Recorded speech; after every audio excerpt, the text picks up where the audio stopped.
This is Bad Movies We Love, part of the Scheist Podcast Network. If you're listening to this, you are the resistance.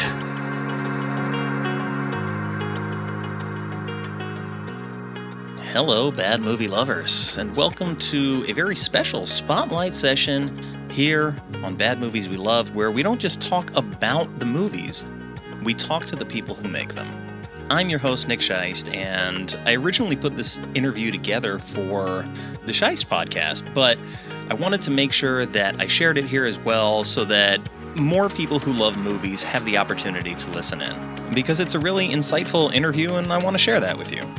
So, in this Filmmaker in Focus episode, I was fortunate enough to sit down with writer, director, cinematographer Steven Bernstein, the eye behind the camera of films like Murder at 1600, White Chicks, and Monster, and the writer and director of Decoding Annie Parker and Last Call. He joined the show to share some wisdom from his decades of experience in the film industry, to talk about his creative process and his artistic philosophy, and to chat about his newest film project, GRQ. I hope you enjoy the episode. Steven, thank you so much for being here. This is a real treat. Nice of you to say. Happy to be here. Well, Kathleen reached out to me and she wanted to make sure that we got a chance to talk about your upcoming project, and we are absolutely going to do that, I promise. But I do have a whole lot more questions for you because you've been doing this for quite some time. You've been involved in the film industry for 40 years or so? It's probably longer, but I've been told to say 40, so I sound younger, but I think it's close to 50, but let's say 40, so no one will realize how old I am. We'll keep it at 40. And so, I was looking through your credits because your name was familiar, but I wanted to sort of just make sure I was on board. And, at first I feared okay, maybe I haven't seen that much, but looking through it, I've seen probably a dozen movies that you've been the cinematographer, director of photography for. And just recently on another show, I was talking to a friend about Demon Knight. And I'm curious what your experience was like working with Ernest R. Dickerson on Bulletproof. I did 3 films with Ernest. I did Big Shot Confessions of a Campus Bookie with him as well. And then another film with Gail Ann Hurd, who produced Terminator and so on, that we did a film up in Detroit together. So Ernest and I remained good friends for a long while. It was interesting. Ernest, of course, like me, was a cinematographer who then became a director. Universal at the time, went in for an interview, and it was strange. My first experience of being interviewed for a film by a director who had been a cinematographer. So it's thorny because you don't know whether they're going to be putting their fingers all over your work, whether they're going to be able to step back and allow you to do your job. And the dynamic between a cinematographer and director is a complicated one anyway. Cinematographer is very much a big creative force on any film and needs a certain amount of autonomy, and the director's really there to provide the broad overview. You don't want them doing your job, but at the same time, you want to have a good and clear, communication whereby you can also determine where you're going to collaborate.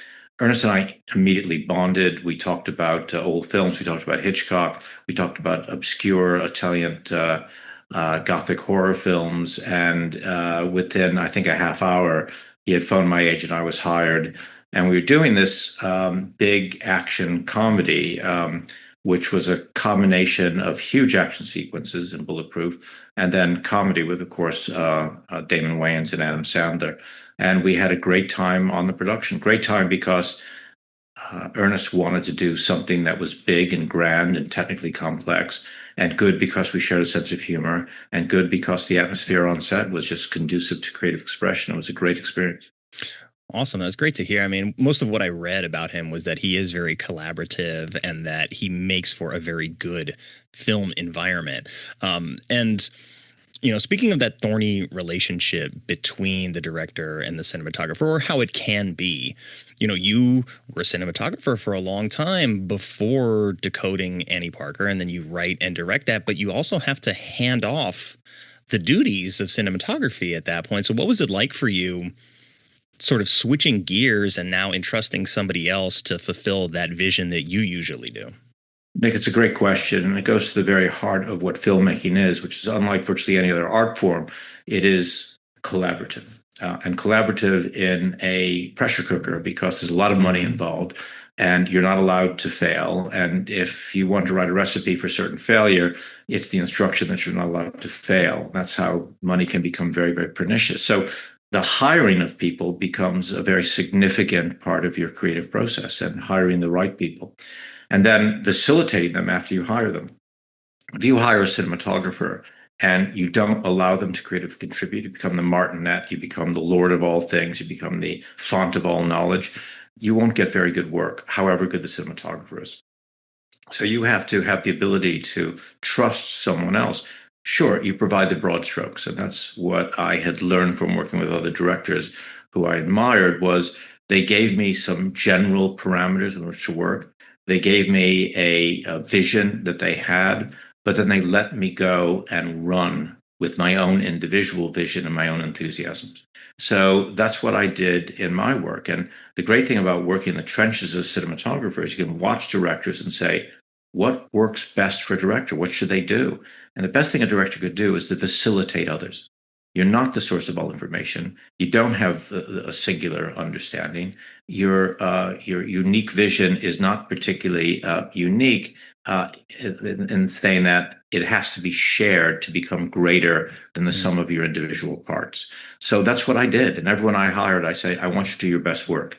You can't make a mistake. You won't be criticized. I want you to take big risks. And if you fail, we'll fail together. But take those risks. Same thing I say to my actors. Same thing I say to my art directors is you're protected by me.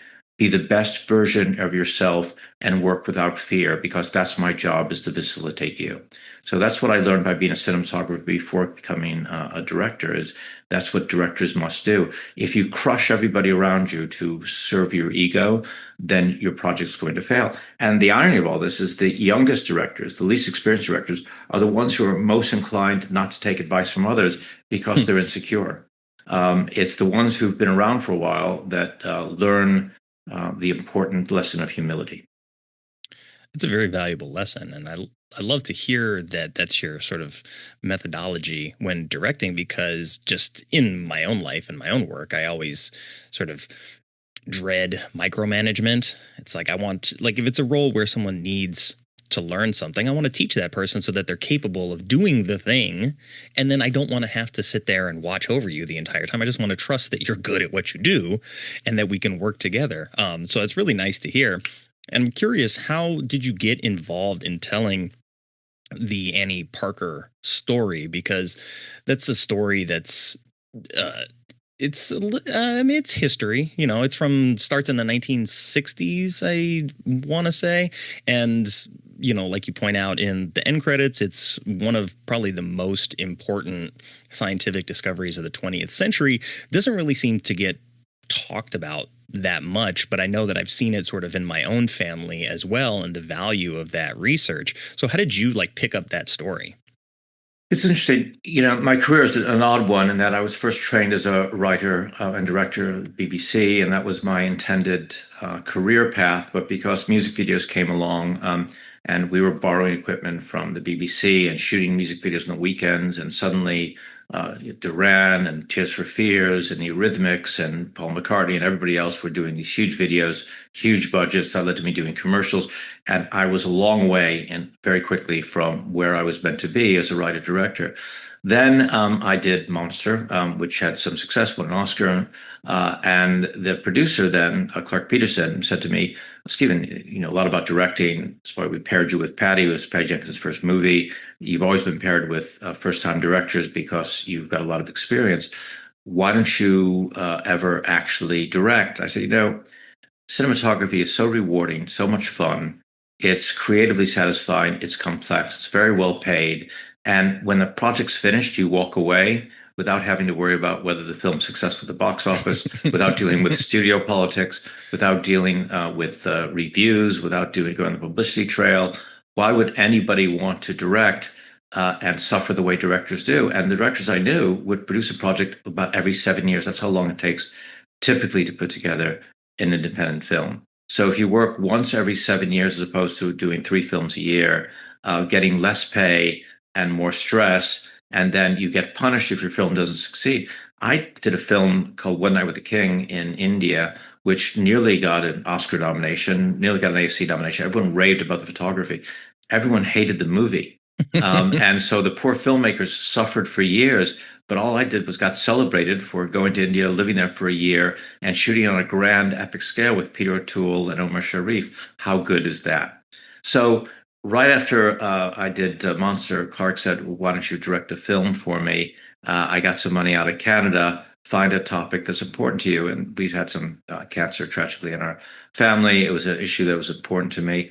My son had just graduated from Vassar, was a very gifted writer. And I said to Clark, well, if you let me write a script about a subject that's important to me, I'll go back to directing.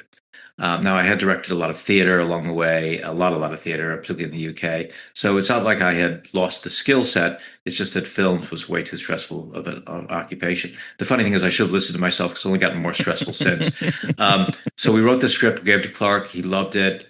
We, on an off chance, sent it to Helen Hunt thinking, no way is she going to buy into an independent film? She responded instantly to the script. Then Samantha Morton responded instantly to the script. Aaron Paul, Corey Stoll, Rashida Jones, an incredible cast we put together. Yeah, very much so. And Corey Stoll, of course, as I mentioned, was in no time at all.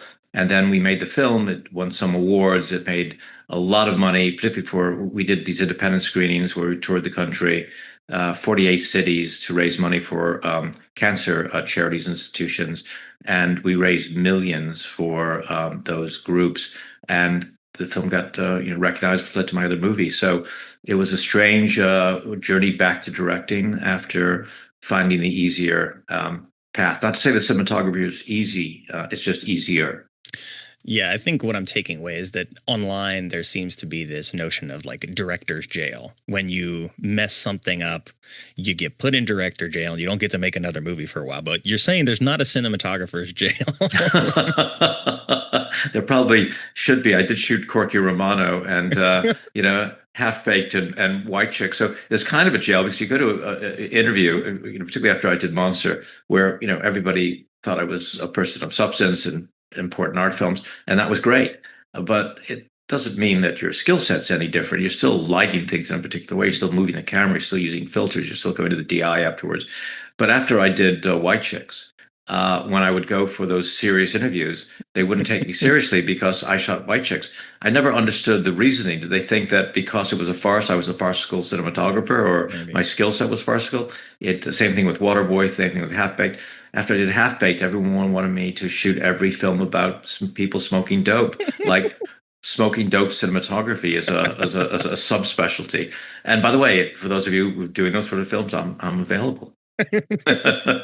I love all of those films. I've seen Corky Romano once, but I do like Half Baked quite a bit. Waterboy's another good one. People love White Chicks too.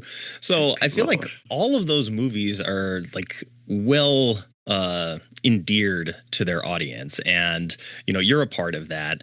And so I kind of have a couple of roads I want to go down here, but I'm going to try and get us all back on one road here. In watching Decoding Annie Parker, part of it immediately I was like, this has to be a personal story for you to do that for your first feature, to have it be that story. I was like, this has got to be something that's near and dear to your heart. So I'm glad to hear that it was. And in that movie, despite that it is sort of about this family struggle with cancer and there is a lot of death, it is delivered with levity and I think a lot of hope. And I think there's a lot of humor in that. And so I wanted to know, like, do you have a preference for working on stuff that is dramatic, or do you like working with comedy more? Great question, Nick. And it goes very much to everything that's been my career, in that what I'm most interested in is the juxtaposition of comedy and drama. In my own life, and you quite rightly reference the tragedies of my life that led me to making Decoding Annie Parker, I couldn't help but notice as the people who I loved departed, they generally did it with great humor. And there's a lot of humor surrounding tragedy. Maybe Humor is our antidote to those things that are otherwise unbearable. Maybe the absurdity of our lives, that we're here for a brief span, generally confused while we're here in the chaos of it all, that there's all the odd paradoxes of life and death naturally lead to an understanding of both irony and humor. Maybe it is the human anecdote for all of that, that if we can't control things, at least we can control our own attitude towards those things. And humor is the thing that makes us feel best about most things that we can't control. It's a way of self-control, I guess. And I like to see those things in a strange and sometimes anomalous juxtaposition, one with the other. I think in Decoding Annie Parker, we have a lot of very heavyweight, difficult scenes, followed by a great deal of comedy, because I think those things go together. A film we haven't talked about yet, but Dominion, or Last Call, with about the last days of Dylan Thomas. Same thing, a guy who is drinking himself to death, but is very funny while he does it. My new novel, same thing, juxtaposition of, I don't want to jump ahead of all of your topics, but the same thing, the juxtaposition of these things together. And one thing I learned by working with so many great comedians, from Dave Chappelle to the Wayans to Adam Sandler, is how the best comedy is grounded in kind of an object reality. You think that farce is the highest form of comedy, some of these films suggest it's not. If you actually look at Waterboy, it is a real character. And we got Kathy Bates in there for a reason, because she really is a good actress. And when you see human beings in a movie, then the situation can be comical, and that's more effective than broad farce, where we don't recognize our own human condition in the behavior of those characters. That's a great way to put it. I'm glad I asked the question, because I could definitely, in Last Call as well, I saw that sort of through line of like, this guy's drinking himself to death, like in a very graphic manner as well. But then we've got scenes with John Malkovich doing an autopsy and people just collapsing in the background as he's yanking on what I assumed was his liver, but there was crunching noises, so it might have been some bones. So I wanted to make sure. One of my favorite scenes of anything I've ever directed, by the way, is John. We lost 3 takes because the crew was laughing so much. So I understand. So in jumping into your first time directing, like, what was your biggest worry or concern at that point?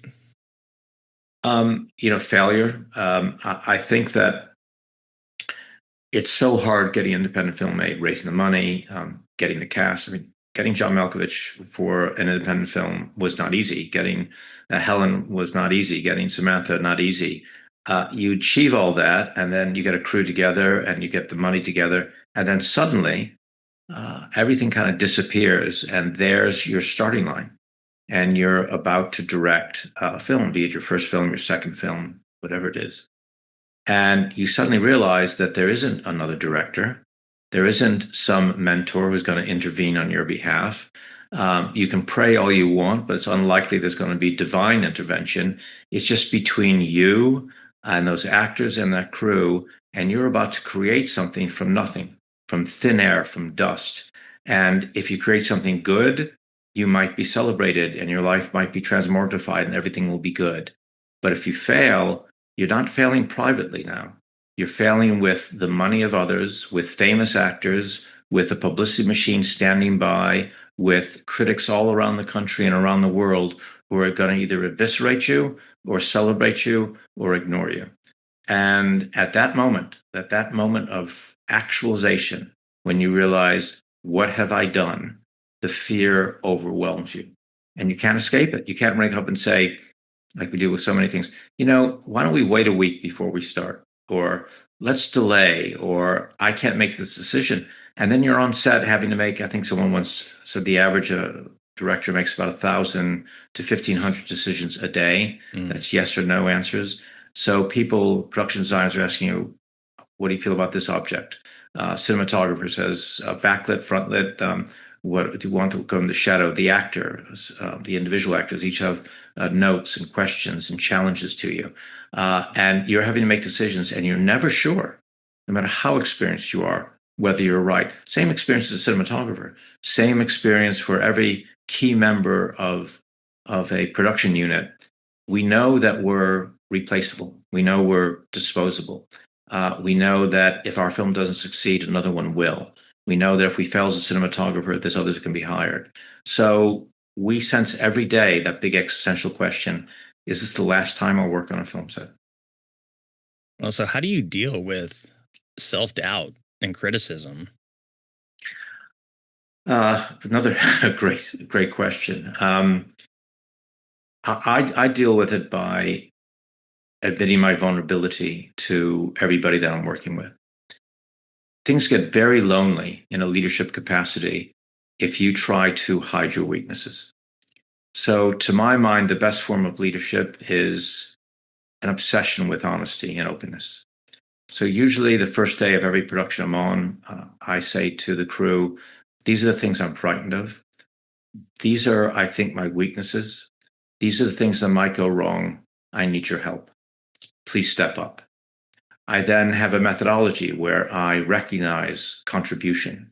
I am loath to criticize anyone. I am unequivocally honest, which is essential for a director. When you give a note to an actor, you can never glad hand them. You can never say, great, great, great. Now let's do it on the take. You have to say, this didn't work. Maybe you should think about, and that's where you give a note. Once they know you can be trusted, then they will give you their best work, and you're getting the best work from them because you're contributing. But by the same token, admitting your vulnerability is a form of honesty. When you're that honest, people step up and support you and provide their own skill set in the service of your shared vision. And that mitigates the fear that you might have because you're no longer alone, which I think is essential. And then I have other methodologies I employ. Apologizing, I always have a 3-form apology. When I make a mistake, I apologize to people. I tell them I know how it injured them, and then I suggest a strategy for the future so I don't do it again. So that way I can maintain relationships. I also recognize the plasticity of the form, that there are things that can be fixed in post-production. There are things that can be fixed with alternate takes. And then finally, I just buy into this philosophy that you just charge forward. However frightened you are, action is always better than inaction. And I don't know what the future is, but I know what being inert means, which means nothing changes. So I lean into action, take the risks, find that support, create a atmosphere on a set, or create one that's conducive to creative expression, and then hope for the best. Hope the greatest delusion of all. I mean, it's great to hear, because I think just from a perspective of like leadership qualities, vulnerability and like the willingness to ask for help is a big one, because we're all fallible.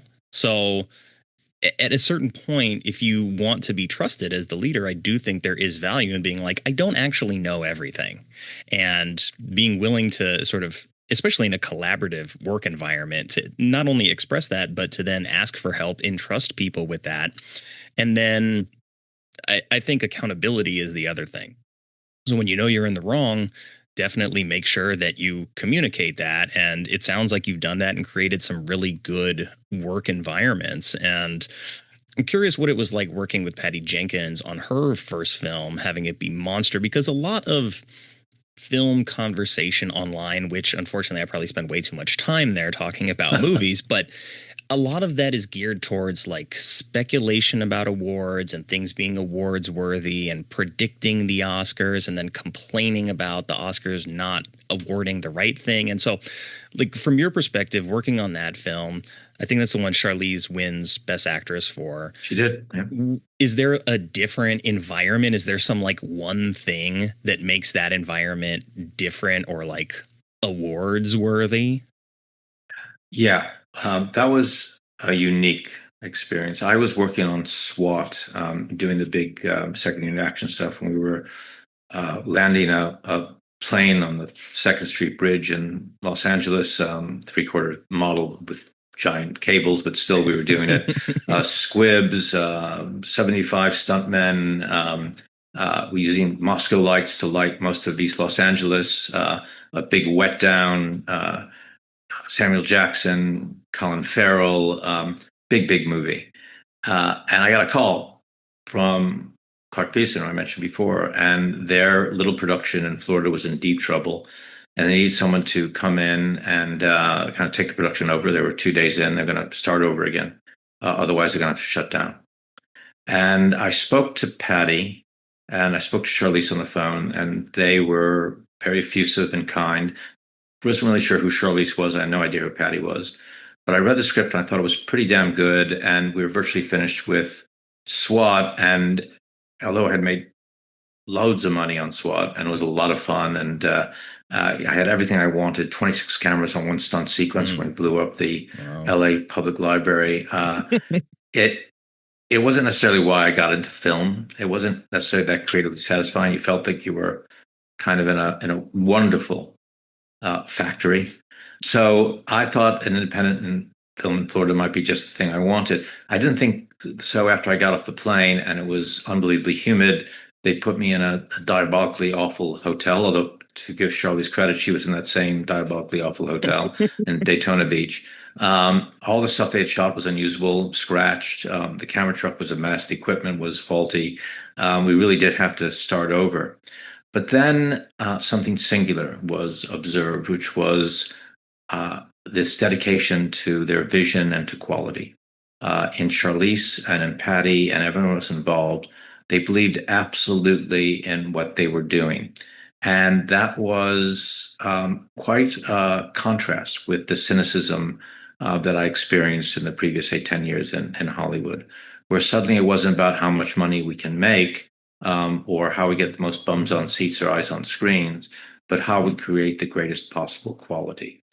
And every day, Patty, who greatest skill set, it's evolved in many things, but at that point, it was her character.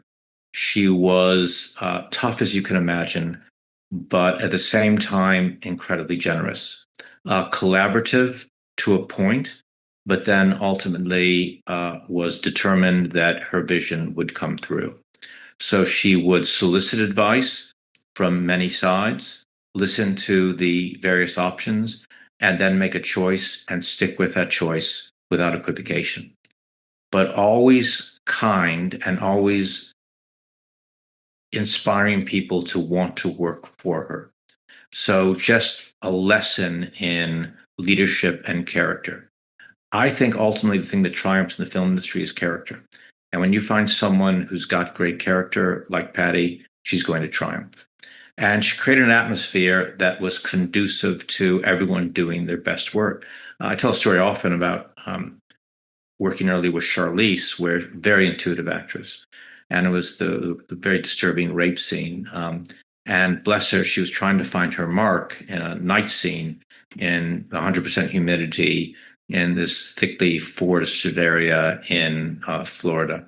And it was hard to find those marks. And then I thought, what if we move the lights with her rather than setting lights? We normally put lights on stands or on stanchions or some sort of support. But what we did was we took paper lanterns and put them on painter's poles, fish poles, and we put a couple of electricians who would move the lights with her. Very soft lights so you couldn't see it moving, but it allowed her the flexibility to go where she wanted. The other big issue is focus, whereas a character can go in and out of focus if you let them run around. But we moved the focus puller over to the side of the set. We hit marks in the ground the focus puller could see. Charlize wouldn't have to look. And then the focus puller would move the focus with wherever Charlize went. So wherever Charlize went, the light would go with her. Wherever Charlize went, the focus would go with her, and she could do whatever she wanted. Now, I never would have contemplated suggesting that to a big studio production because people would thought I was mad, and it's up to the actor to be professional and find their marks. But an independent film led by Patty Jenkins, she leaned into it and said, "What a great idea! This is what we want to do, is to facilitate each other, and we facilitate Charlize, and not because we lit it that way and not because we rolled focus that way, but in some small way we contributed. And, Charlize did go on and win an Oscar for a little tiny independent film, a film that when it was first finished, no one would buy because no one wanted a film about a woman serial killer. And it went on, I think, to make $100 million and win an Oscar. So the lesson is you don't know whether you're going to succeed. You don't know whether your film's good or bad. All the prognosticators and the experts who say can't make a film about a serial killer, who's a woman, they don't know necessarily what they're talking about. William Goldman said no one really knows what makes a successful film. But if you have an integrity of self, you treat people with courtesy, and you invigorate them and you facilitate them, and you have the character that will see a project through with good leadership, then you have a better chance than most. And look what Patty's done. Yeah, absolutely. And honestly, stories like that are like part of my favorite kind of like behind the scenes stories because it is this creative, active problem solving of you're stuck in the moment. You have to get what's done, and you got to find a way to make it work. And I think speaking to Patty's character, speaking to sort of your ingenuity in the moment, like those are good leadership qualities, good tent poles of character that make for conducive environments. And with jumping from your first two films into now doing GRQ, do you have something that was like the big spark moment that you're like, this is what I'm taking away from my first two projects and bringing in to this film? Because both of those first films were set at moments in history, and GRQ seems to be like a little bit more contemporary of a story. Yeah, I think that the great thing about my career is I've made so many mistakes and errors, and that's ultimately what you learn from. Mm-hmm. You talk about my fear. I also have a confidence simultaneously, or a confidence in taking risks. So I took a lot of risks, which is great, and those risks led to a lot of failures, and those failures led to a very expensive but valued education about what not to do. I'm very proud of Decoding Annie Parker, but it's not a perfect film. It's my first film, and I had things to learn. Dominion, Last Call, again, a great experience. Very literary piece. John Malkovich on seeing the script says he never saw so many words in one script before, um, which was flattery because John and I remained friends. So I think that was flattery. But I then kind of had an epiphany about my writing style, about the way I worked with actors, the way I worked with cinematography. And I realized that I had learned some valuable lessons. From cinematography, I learned that we don't only communicate with script and narrative. I had been trained like everybody else that script is everything, that narrative is everything, that Aristotle had taught us about the three acts, and that's the only way to do things. And yet, as a cinematographer, I observed that we communicate with an audience viscerally very often, just with a camera composition by putting someone asymmetrically in a frame, or have a high contrast backlight, or Apocalypse Now having a principal character entirely in shadow. That's not in a script, and yet it communicates profoundly and emotionally to an audience. And I realized we do the same thing with production design, same thing with music, same thing with editing. So I began to break down these different areas as I evolved as a director. So by the time I was doing GRQ, I was writing separate scripts just for the photography, just for the composition, just for the editing, just for the music. It said, if this film only worked with images of music, how would it work? If this film only worked with the composition, how would it work? If this camera only worked with lighting, how would it work? If this camera only worked with performance that was mimed and not spoken, how would it work? And I found that each of these scripts worked at different times individually and most effectively, and sometimes better than the spoken word. And then, of course, there was the spoken word as well. And then I would orchestrate all these things together. And then when we got to the editing room with my dear friend Justin Yates, did a great job cutting GRQ, we would sometimes use the composition principally and have the characters not speaking. Sometimes we'd have the characters speaking and the camera would be almost stationary. Sometimes we would be using Ian Arbor's brilliant music and again, a character barely speaking or moving. Different devices at different times, effectively engaging the audience in different ways. And I learned that by having been a cinematographer, having directed very wordy films like Dominion, The Last Call, and then also having written more traditional scripts like Decoding Annie Parker. The other interesting thing was, of course, I became very interested in the writing process. I became known as a writer in Hollywood for whatever reason. People were commissioning a lot of scripts for me. And I wasn't sure quite why they liked my script so much. And I realized it was because I wasn't following the traditional form of things. So I thought, now, why does that work for me? And it works for me because I believe that we write best when we're our most intuitive.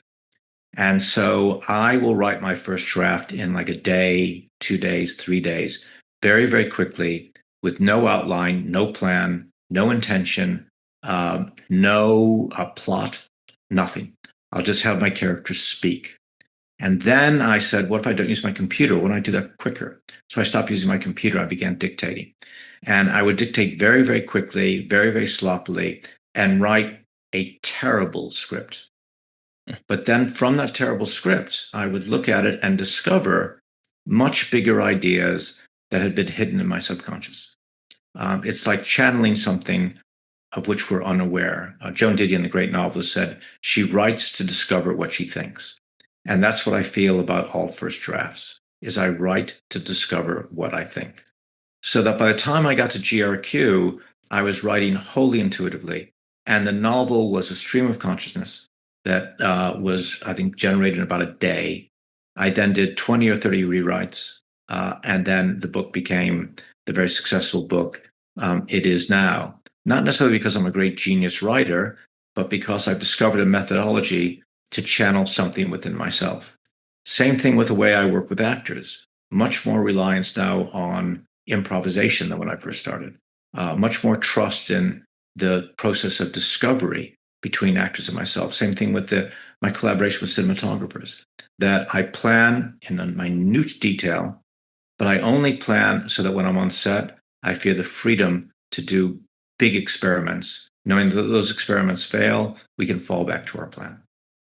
Yeah, that's an interesting approach that I wouldn't have sort of just like guessed outright. I've heard some things described like that as like the vomit draft, and I've heard Mark Duplass talk about using his first draft with dictation as well. But to give it that kind of context, I think is very interesting. And here you have complete narrative control over the story, in that you wrote the book, then you adapted the book into the screenplay or into many screenplays, and then you also directed that. So in having that much creative control, did you take risks that you would not have otherwise taken? Absolutely. And that's both the danger and the joy of making your own films. Sometimes you're taking risks you shouldn't be taking because you have absolute control. Also, the people around you, it's very difficult to get them to be open to accessing their own vision because you seem to have so much control. So you have to encourage others to say, yeah, I know I wrote it. I know I'm directing it. I know I wrote the book. It doesn't mean that I'm right about all things or that I'm not open to discovery. To the contrary, I'm most interested in discovery.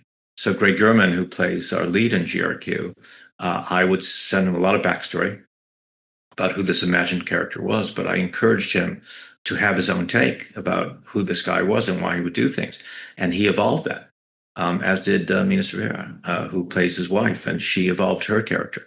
By the way, as did John Malkovich, as did Risa Fons, as did Roma Legary. I encourage actors to find the truth of their own character, despite the fact that I give them tons of backstory to give them some insight into my understanding of that character.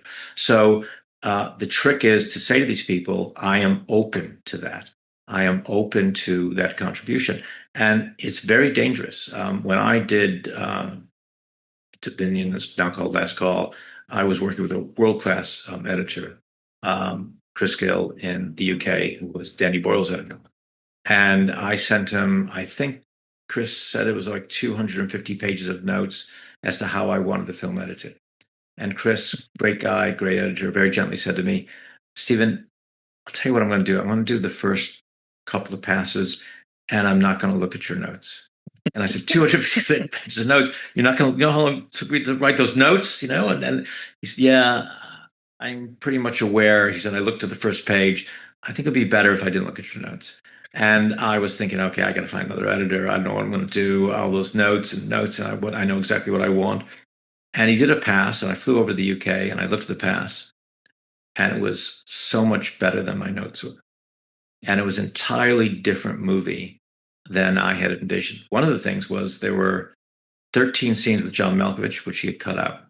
Now, we did a lot with John. John's still all over the movie. but John was doing a comic performance for the ages. But a lot of those sequences had nothing to do with the central themes of the movie. My fault. I had run with them, but they weren't right for the movie. John did great. I did bad. But I couldn't cut it out because I directed John Malkovich and I got a great performance. And who in the right mind would cut John Malkovich out of this film? I mean, he's still, as I say, in the movie, but some of these scenes had to go. That clearness of vision about what the film was actually about is something that I couldn't have. I was too close to the material. And that's what I mean about collaboration. Collaboration means trusting others. And sometimes it means not trusting yourself completely.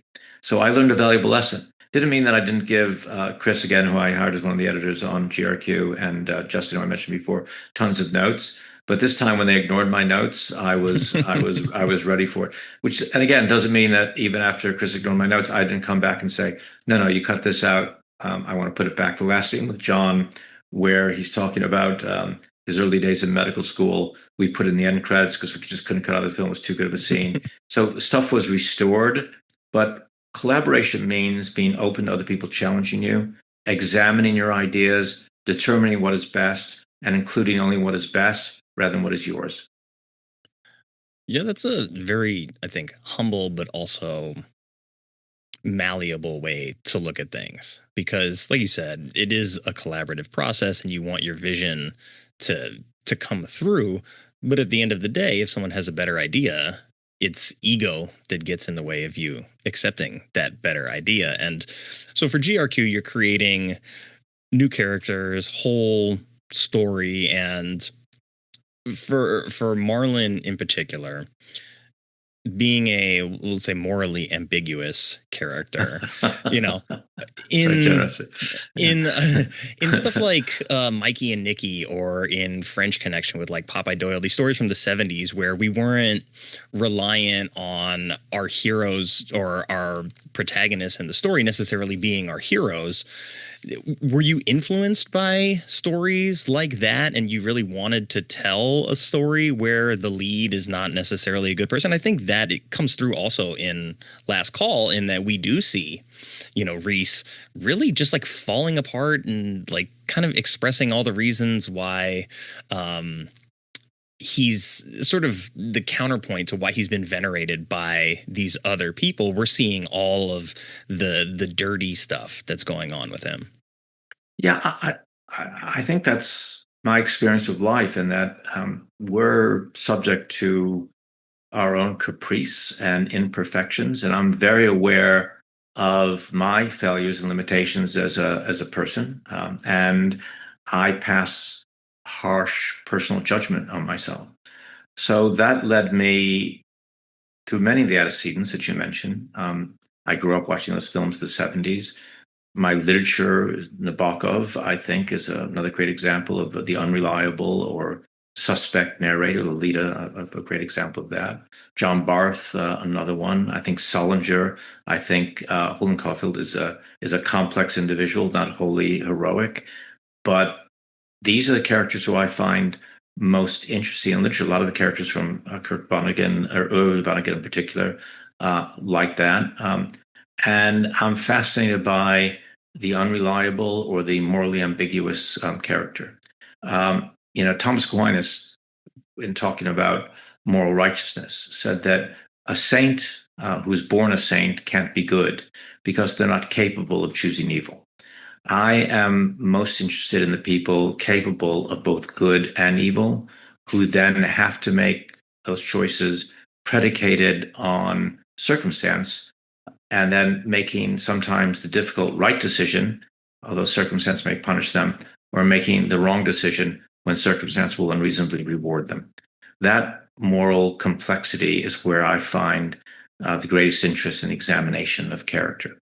So I was interested in someone who is trying to save his family, because let's face it, Marlon, and examining the book and the film, is his intentions are virtuous. He's trying to do something of good for people that he loves and for himself. He's not trying to hurt anybody. He's trying to rescue people. But he lies.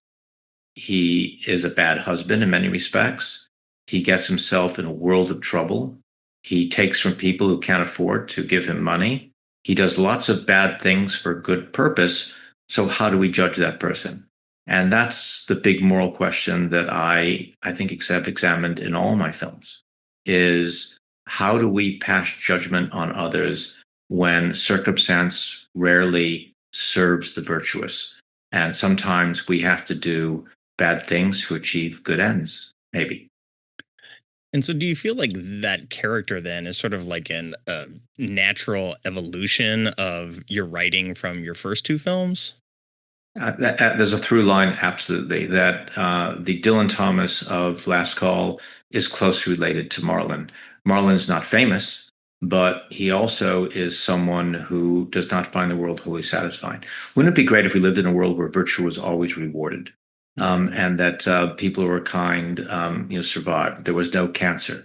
That the world didn't arbitrarily punish someone who's wholly innocent. I mean, in Decoding Annie Parker, people get cancer who are good and kind for no other reason they happen to get cancer. Is that fair? In Dominion or Last Call, someone becomes incredibly famous, but then he wonders why he's famous. Is he famous because people are imagining he's something he isn't? Whereas the people who actually know him don't particularly love him because he thinks he's a person of low character. Is that fair? Because you're famous and celebrated for being an empath. What if you're not what you think you are? And then finally, when you have no money and you're about to lose your house and the world is literally collapsing, both physically by the earthquakes and GRQ and then individually, are you then morally obliged to do the right thing and watch your life destroyed? Or can you experiment by going into the gray areas and rescuing yourself? And look, I'm an independent filmmaker. I've had to raise money and sell my movies. Have I always been the best version of myself in achieving that? No, but my purpose has always been well intentioned. Well, listening to you quote Thomas Aquinas and ask these questions of the Dylan Thomas character, did you write yourself into the bartender role in that movie? Is that like your perspective? Yeah, I'm in all the films, and then to the point where, as you say, GRQ is a natural evolution because yes, I was the bartender looking and speaking to myself. I was Dylan Thomas, and I was considered at one time articulate and a good writer, and I could charm people, and I could achieve things by my interactions. But I was a suspect of that because I thought these what I would call drive-by seductions. I don't mean sexual seductions, but just charm seductions, where I get people to do my bidding because I speak well, or I seem kind, or I had some level of fame. Is this legitimate and bona fide? Is this the right way to deal with people, or should we be more open about our limitations and our failures and our vulnerabilities, and let others pass judgment on us rather than inducing a person to feel a particular way about us by writing poetry or by making films or acquiring wealth or all those other, as I say, drive-by seductions that we all do on a regular basis to get people to like us. So that was my morality play of looking at my own behavior and trying to decide whether I'm right or wrong.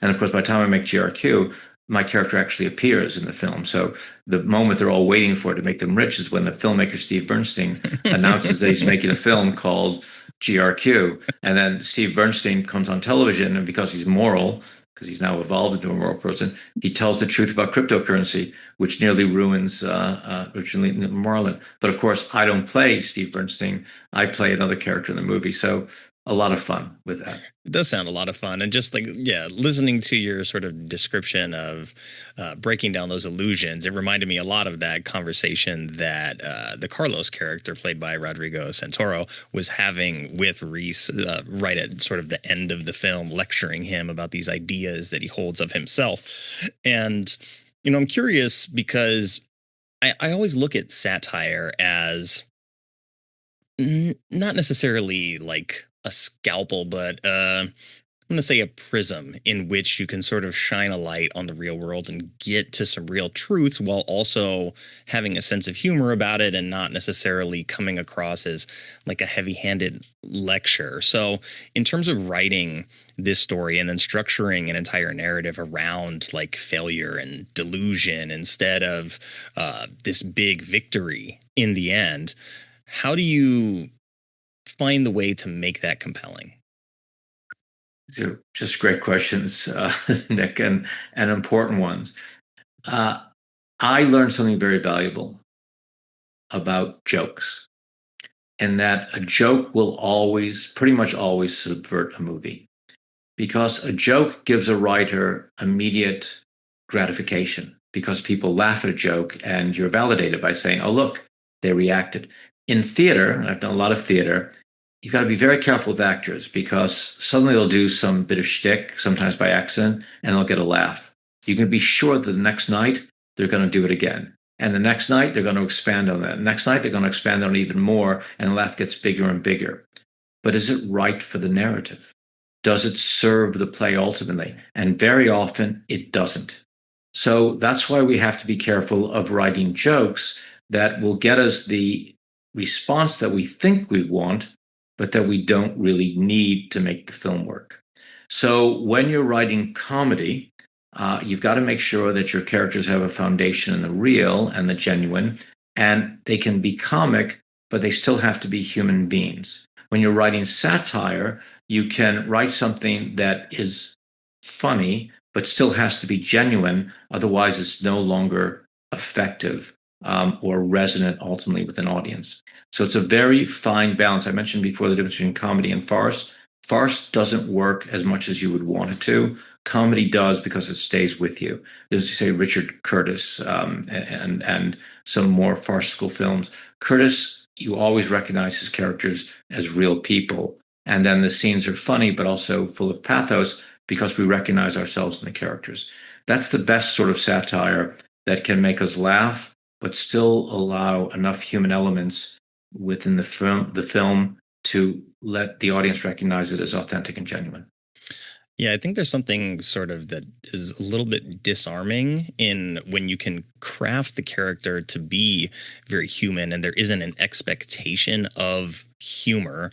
But then when something funny happens, like you're already, you're disarmed at that point. And so it flows in a much different way than writing sort of like punchline type of humor for like, traditional comedies. But having written the book and the screenplay and directing, were there surprises that really like popped up with this, given that like you kind of approached this from several different angles and really were in like a lot more control than in some previous roles? Writing the novel changed my life. I never felt so free, so liberated, and so engaged in the creative process. The thing that I've been looking for years, which is what they call flow, where you're completely in the moment of expression without any inhibition, without any hesitancy, without any ostensible purpose, but you feel entirely present. Happened when I was dictating and then editing the book. It was magical. And that was so significant. I realized when I'm writing screenplays, I have very specific intentions. There's big money involved. I've got to make them work. I've got to make sure that when an actor reads it, he wants to sign on or she wants to sign on. They want to sign on. I realized that it's got to make money in the box office. It's got to fit into 90 minutes or an hour and 10 minutes or whatever the length is. All those things we think that we're not conscious of, but we're very conscious of when we're writing a screenplay, which stops that flow from working. But when I was writing the novel, I was delighting in the process. The characters expanded and grew, and I was discovering things about myself that I was unaware of. It became sort of a self therapy on steroids and was remarkable. And so now, and then I said, okay, I wrote the book. It probably won't get any attention. I was stunned by its success. Universally good reviews, selling wildly well. Heavyweights like Gail Ann Hurd, who's Terminator, etc., loved the book. Keith McNally, who's a bestseller author, New York Times bestseller list, loved the book. It's been mad. And again, I could either attribute it to my genius or I could attribute it to the process.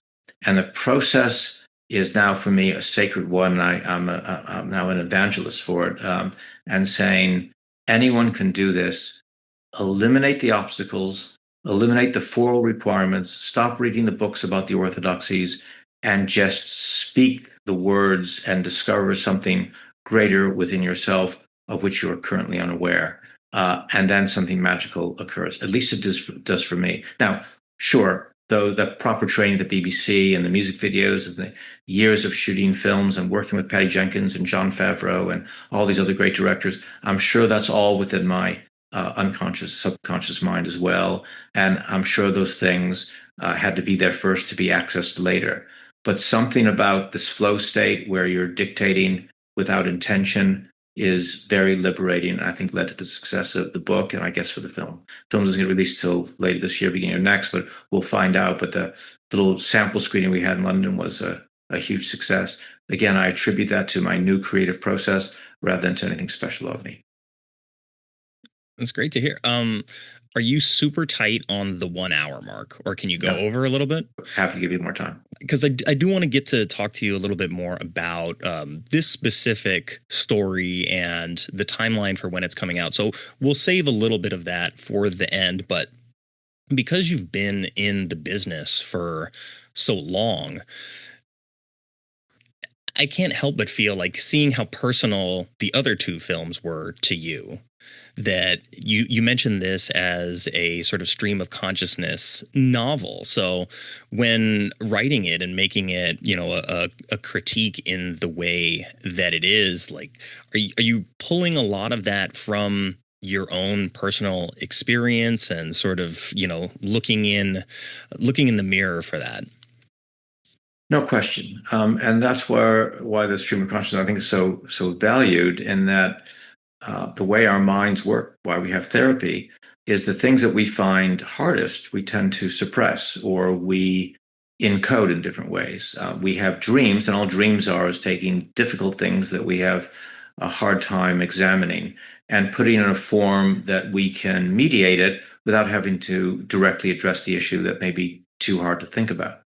And that's the same thing that writing does, in that we're probably creating a fictive version of our own lives and dealing with issues that are important and complex for us, but once removed, so we can actually examine them. So I think that Marlon has a lot of me in him. I recognize he does lots of reprehensible and despicable things. I've probably done a few reprehensible and despicable things along the way. He rationalizes those. I probably rationalize the things that I did. And I think that I discovered a lot about myself by writing from my genuine consciousness. Now, that's a hard thing to do. If we lead into, say, Robert McKee and the three acts, we're more concerned about the narrative devices that we're supposed to be employing. We're not thinking about the authenticity of character. We're thinking about what mechanism will best serve the success of our film in manipulating audience. I'm not saying that's good or bad, but it's not the best way to discover the most about yourself. When you free yourself of that and you try to speak in a voice of your character, is always some version of yourself, then you discover things that you didn't know were there, because the way our mind works in encoding those things, which we find are too difficult for us to deal with in our ordinary consciousness. So, yes, I would say it has been a type of discovery and through the stream of consciousness of a greater truth. So how close do you think dreams and delusions walk a similar path? Or hope, which is another form of delusion. But it's the best kind. Maybe. It's funny. People who are negative always call themselves realists. You'll notice. No one says, no, come on, let's be real. Everything's going to turn out fine.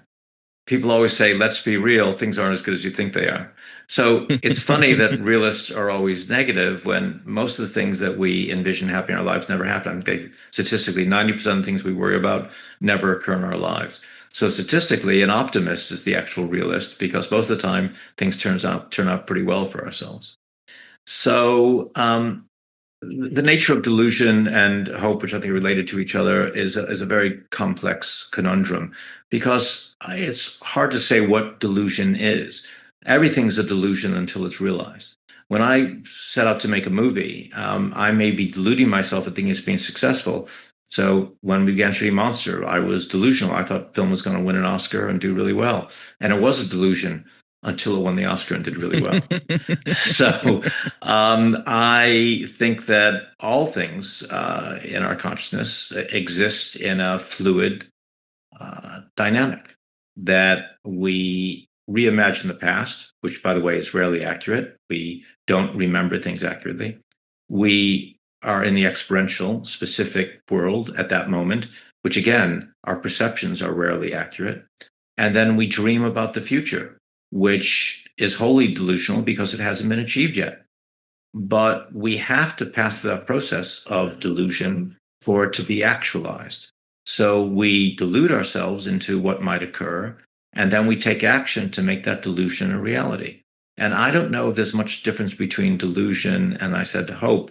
I say that as a joke, but I think they're both the same thing, because we only call it a delusion to give it a negative connotation, to suggest that we're not seeing the world as it is. Well, here's a news alert. None of us ever see the world as it is. There is no objective experience of the world. It just isn't. We think there is, but it's always colored by our experience, by our desires, by our fears, by just ordinary misperception. We're in a relationship. Do we know whether our partner loves us every single day? And if we wake up and we think they do and they don't, are we delusional? Or are we just aware that that moment when they're annoyed with us will pass and they will love us later? I mean, are we always in a point of consciousness where we know the absolute truth? Rarely are we in absolute truth. Think about, they've done research on people who are paranoid, which by nature should be delusional.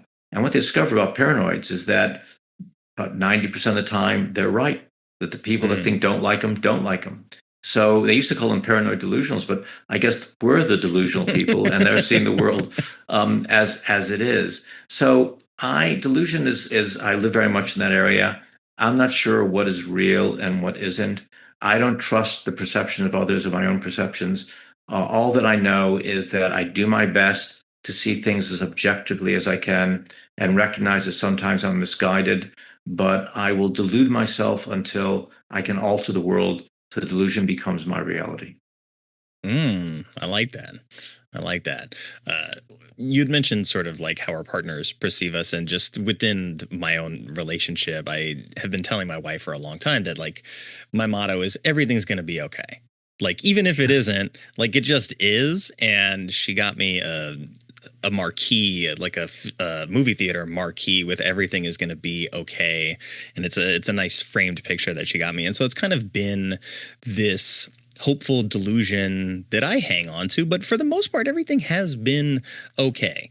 And, you know, I think with a story like this, even if things are not necessarily always okay, you're writing this from a perspective of someone who's been in this business for a long time. And I don't want to like get into spoiling the story, but what do you think is Hollywood's obsession with things like reinvention and personas and, you know, very curated realities that we've seen spill over into social media and influencer culture?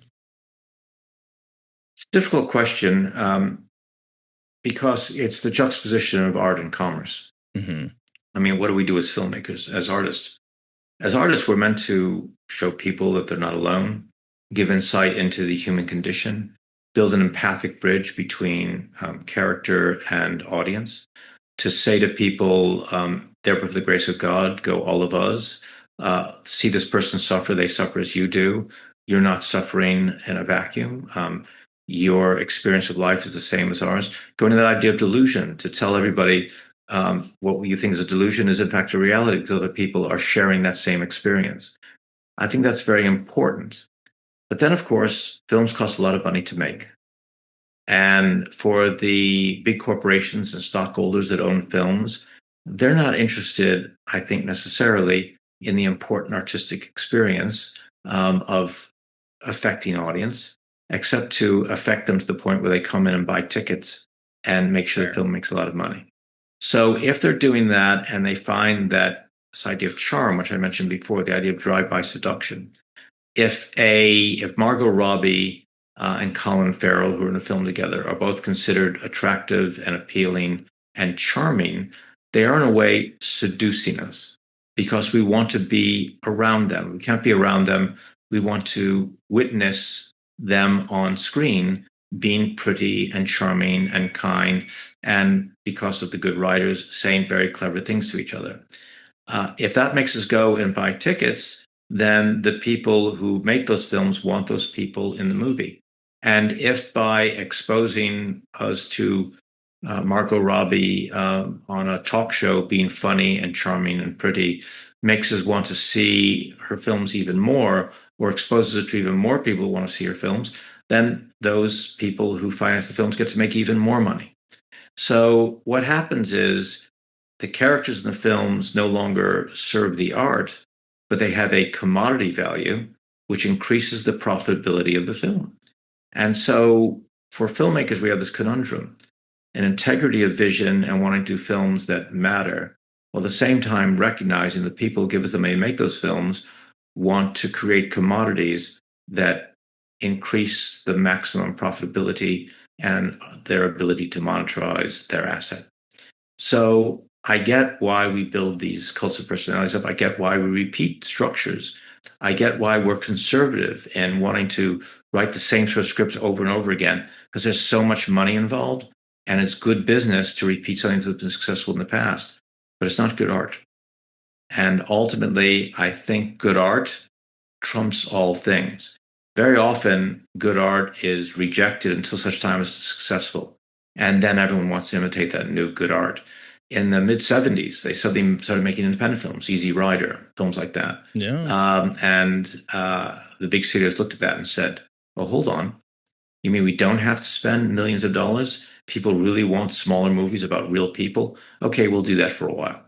And they did that for a while. They actually did that for a while because here's the nexus of art and commerce. They work together. And then Steven Spielberg, who I like and admire, good filmmaker, made Jaws. And the studio said, oh, hold on. You mean we can make even more money by merch? And you can make a lot of independent films, but GRQ is a great movie. There's not a lot of merch coming out of GRQ. Although I will say that we're making some wooden crypto coins, which we will be distributing before the film. So you can have your own faux crypto coin. But merch is not something that I've worked a lot with in my movies. Unless I've been working for the studios, then merch matters very, very much. So that's the problem. And we can criticize the studios all we want, but man, if you're putting $20 million into a movie, I think it's reasonable to want that back. And you have a better chance of getting it back with Margot Robbie starring in it than your Aunt Mabel. That's fair. And also, we should say that there's no GRQ merch yet. Maybe. That should not. That should no. I've looked up these coins. We can make them easily, and because it's so much about crypto, I thought, what if I made my own wooden crypto coin? Wouldn't people buy it? So it's going to be coming out soon. So you can get the GRQ merch for sure. And I got to tell you, with the book, we're combining with a blockchain company. This is how cynical I am, and how I'm an unreliable narrator. And we're going to have a treasure hunt to do with the movie, and people can buy NFTs and discover clues in the book. There's going to be scratch off cards in the back of some books. We're going to give a big prize. Look, this is the problem. I want to make great films, but if people don't go see my great films, I can't make another great film. So film artists always have to do two things. You have to have integrity of vision, and then you've got to go out and sell your movie, which is not always about integrity of vision. It's a hard road to travel.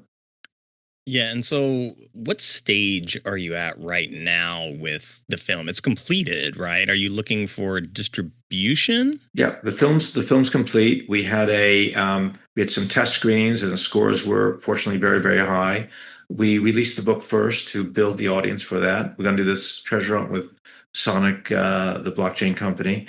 And then we're now going to sales agents and have them look at the film and determine its value. And then we've got to work out whether we want to release in cinemas, which looks like the way we're going to be going, because the film at its test screening we had in London was very, very good. So it looks like we have an audience that will come see the movie. It's still an independent movie, so maybe 20 cinemas in 10 cities, and then we can see if that could be platformed.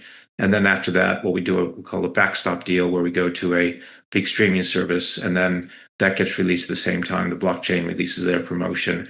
And then, of course, that boosts the book sales, and that generates more income, and all these things are related to each other. So that's where we're at right now. Is just speaking to sales companies, two or three are very interested, and then deciding whether we want to go theatrical, which is a more expensive road to go and a more dangerous road, or whether we just go for a streamer and get our money back and move on. Yeah, that's got to be such an interesting decision to have to make at this time that was not common until, I don't know, maybe 10 years ago at the earliest, but definitely pandemic era seemed to ramp up the straight to streaming kind of film. So in weighing your two options for you maybe going theatrical, going to streaming, like do you have video on demand as an option in that and going like, just straight to consumer rental? All options. Generally, when you go to VOD, you go through what's called an aggregator, and they put it on lots of platforms. Apple and um, Amazon and Tubi and all the rest of it. The problem is that the top line is generally limited. You might get $500,000, $600,000 out of that if you're lucky with an aggregator, and they take a big chunk of that. And this film costs millions of dollars to make. So if you go to VOD first, you're not going to see all your negative costs, your production costs back. And your commodity value is reduced because it's considered more of a ghetto for film. Like you went straight to VOD, your film can't be that good. If you do a limited theatrical, oddly, even though the limited theatrical, it's unlikely you'll make any money from it because it costs so much money to make your DCP, to do your marketing, to get the stuff to the theaters, to do your publicity. You're going to lose money in the theaters unless you've got a tentpole movie that's going to be released very, very widely. But your subsequent sale to streamers becomes much bigger because you were in theaters and you got reviews from legitimate legacy press. Then once you're on the streamer runs it for a while, and then you go to the VOD and to the aggregators who then want to pick it up for auxiliary markets because you've already had a lot of exposure. So that's the kind of ideal model for an independent film, unless you have a huge success like Monster. Limited theatrical, followed by streaming, followed by the aggregators and the airplanes and all the rest of it. So it's funny, speaking as we talked about Thomas Aquinas and art and literature and Nabokov, and here we are talking about the best way to monetize our asset, but it's the reality we live in. Look, if Nabokov had to spend $20 million for every one of his books, he would have been talking about marketing as well. Exactly. I think, in a perfect world, yes, like you said, the good art could just be sent out in the way that you need it to be sent out to have it seen. But in the business model that you're working in, you have to make concessions and you have to play the game in a certain way. So did you take the film to festivals and do like the whole festival circuit already? Not yet. No, that's something we'll explore. Got to be very careful of that as well. That's what we did with Decoding Annie Parker. We went to Cannes and sold the film there. Same thing with Dominion, which went to other festivals, again, sold at festivals.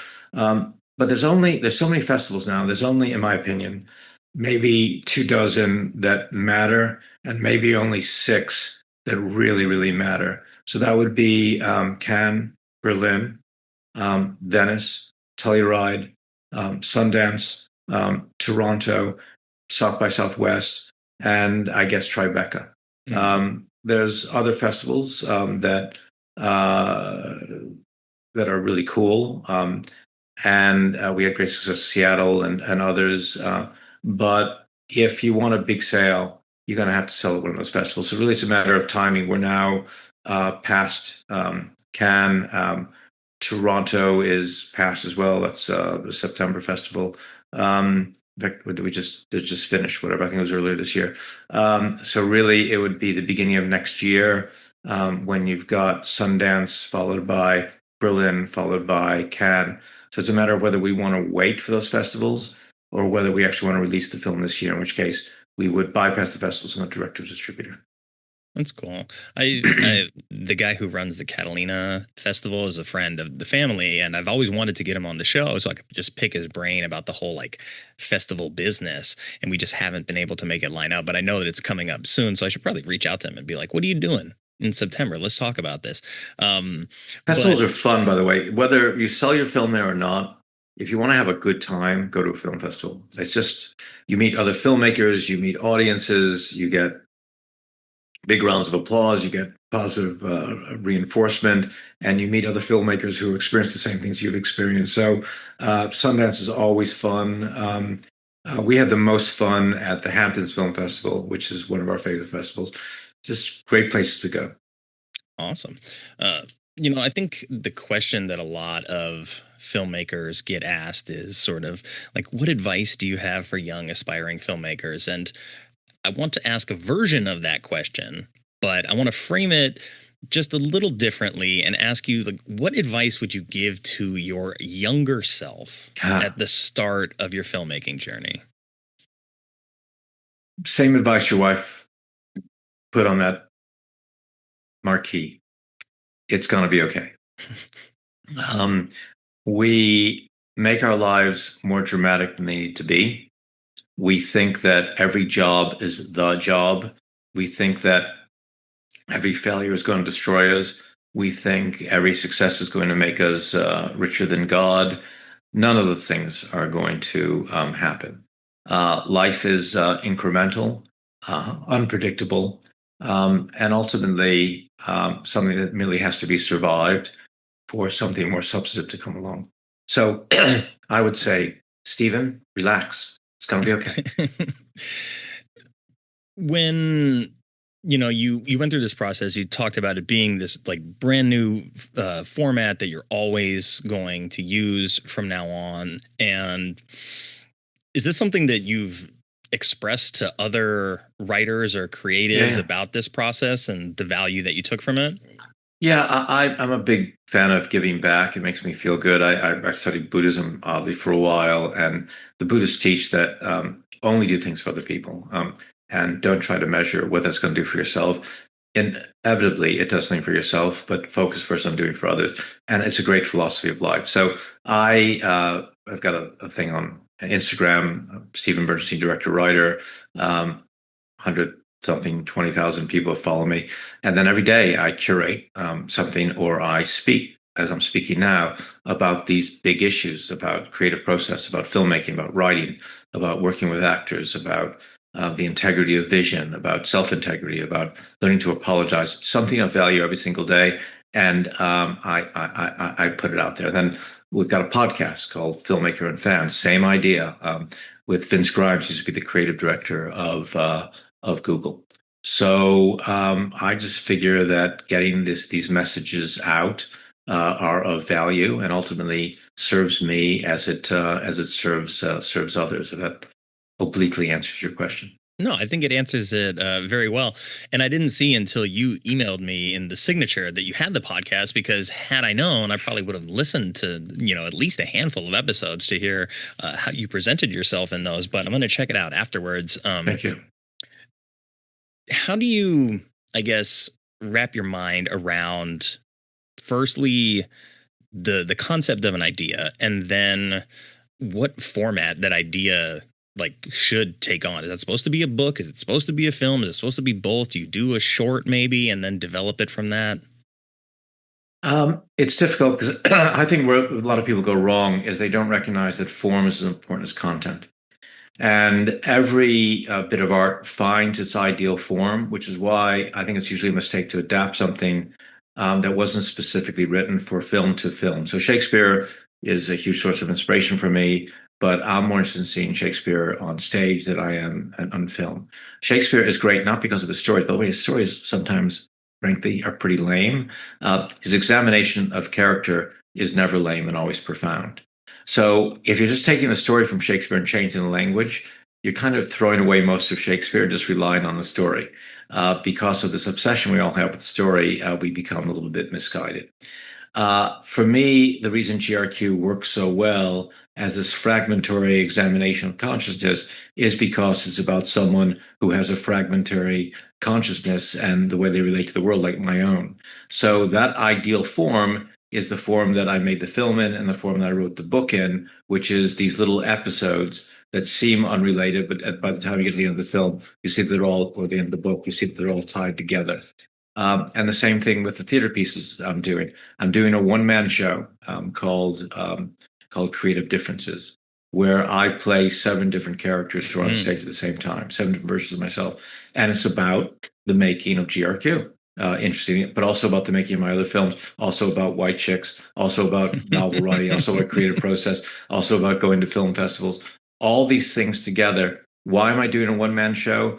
Because it's the examination of self. And I tried to make it into a film, wouldn't work as a film. Thought about doing it as a book, can't really make it work as a book. And then I thought a stage show where I'm on stage live and there's 7 versions of me on stage at the same time. That is very much my experience of the world. And that's form serving content. It's the only way that I could do that.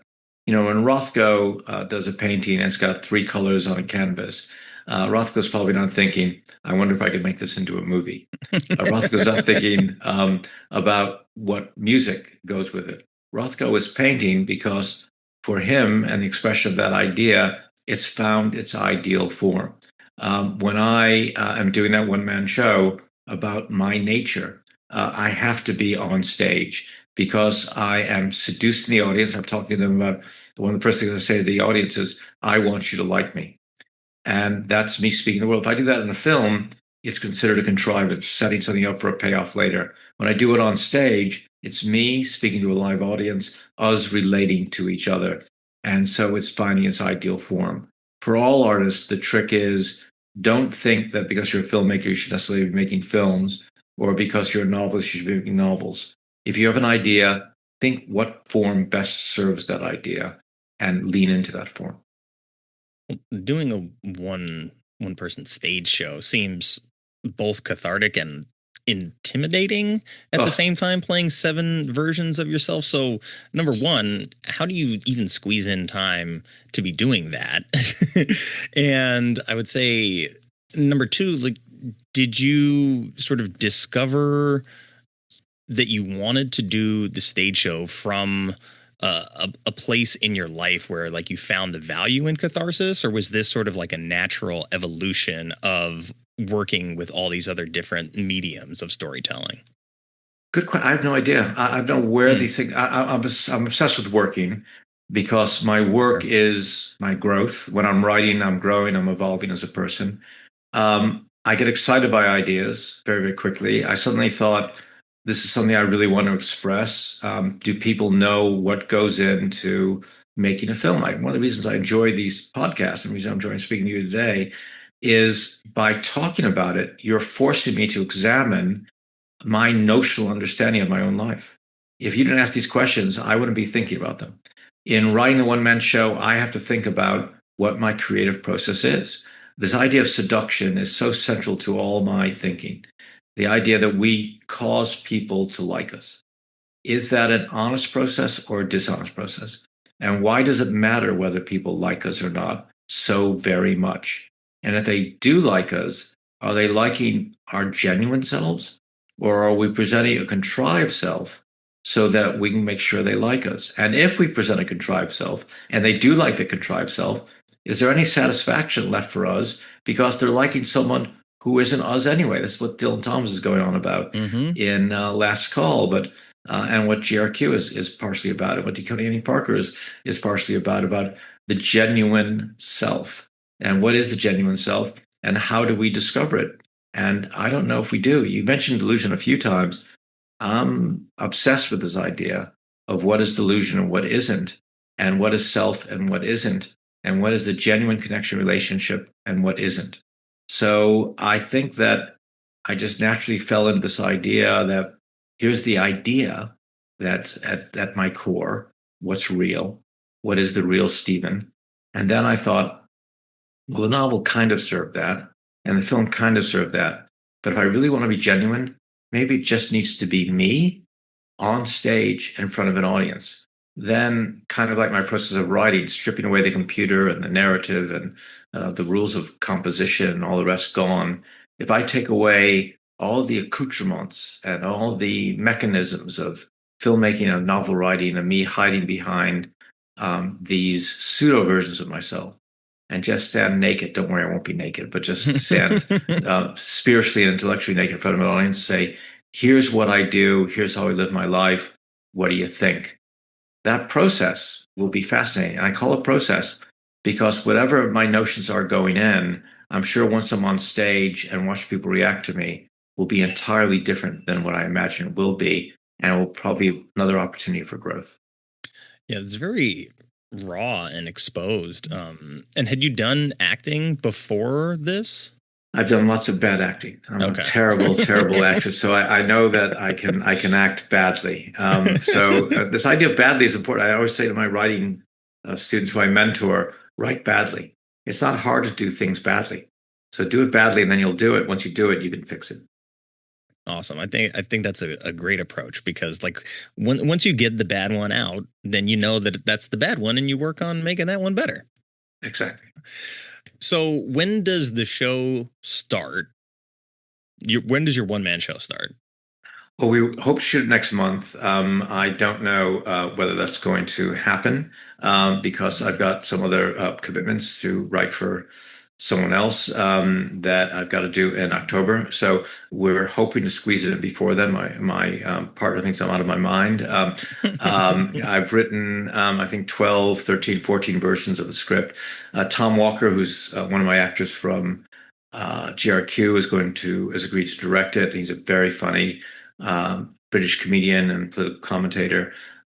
We've got some great set design.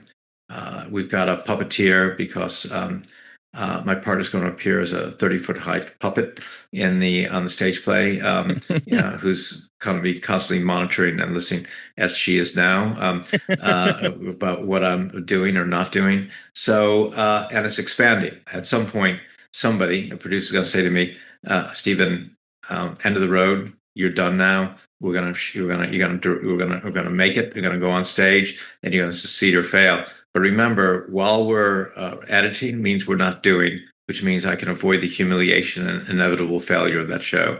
So somebody's gonna have to say to me, maybe it'll be you, Nick, maybe someone else. When's it gonna happen, Stephen? Because you can't delay any longer. Fair. We've talked so much about so many different things, and I'm really appreciative of your time. I want to give you the opportunity to let people know where they can find the book. You plug the podcast, but you can, mention it by name again. I'm going to include links for all that stuff. And I think what I'm actually going to do is I'll do like a giveaway for the show so that somebody maybe retweets the episode or something. I'll give a copy of the book away to somebody. Well, let us know, and whatever, we've got plenty of copies. So let Kathleen know, and she'll send you a bunch, and you can do that. We'd appreciate that. Awesome. So I am on. The book is available at all good bookstores. Happy to say, if you're in the UK, it's or Ireland, it's Waterstones. It's in the US, it's at Barnes and Noble and all those bookstores and everywhere else. It's also very much available on Amazon, where selling super well. The book's of course called GRQ, and you can get it there. The podcast, as you mentioned, is called Filmmaker and Fans. Me and Vince Grimes, former creative director at Google, talking about creative process. And Instagram, which I'm pretty well known, called Stephen Bernstein, director, writer, where I talk about this stuff. So that's my shameless plugging of my various identities. Well, as we've discussed, it's part of the business, so you got to do what you got to do. But yeah, this has been a treat. Like seriously, anytime you want to come on and chat about anything, you let me know and we can schedule something and work it out. Is there anything else that you wanted to talk about that I didn't ask you? I just got to ask. I just got to tell you, like, I've in the 50 odd years, I've done a lot of interviews. Just your old school. It reminds me of the BBC in the 80s. You were prepared. The questions were apposite, intelligent, spot on, well researched. It was just very, very professional. And so many of your rivals, your colleagues, etc., just kind of find out like 2 minutes before who I am and completely unprepared. So really, anything we can do for you and vice versa, it was a delight. I really appreciate it. So we should do something again. Very, very appreciative, and it was a lot of fun, brother. Thank you. It was a lot of fun. Thank you so much for your time. All right, man. We'll speak soon, I hope. All right, best of luck. Thanks for joining us for this spotlight session right here on Bad Movies We Love. If you enjoyed the conversation, be sure to follow the show, leave us a review, and share it with your fellow movie lovers. A big, huge, massive thank you to Steven for coming on the show and sharing his experience, his wisdom, his insight, and his approach to not just filmmaking, but also artistry and the creative struggle in general. Steven has graciously provided us with 4 copies of his book, GRQ, to give away to listeners of this show. So all you have to do is share this episode on Instagram or Twitter and tag Scheist Podcast, and you'll be in the running for a free copy of the book, because we want to spread the word about GRQ and the original flagship show here at the Scheist Podcast Network. And I'll make sure that I include a copy of those instructions in the show notes, along with links to Steven's podcast and his Instagram page, so that way everything is super easy and convenient. And until next time, take care, everybody.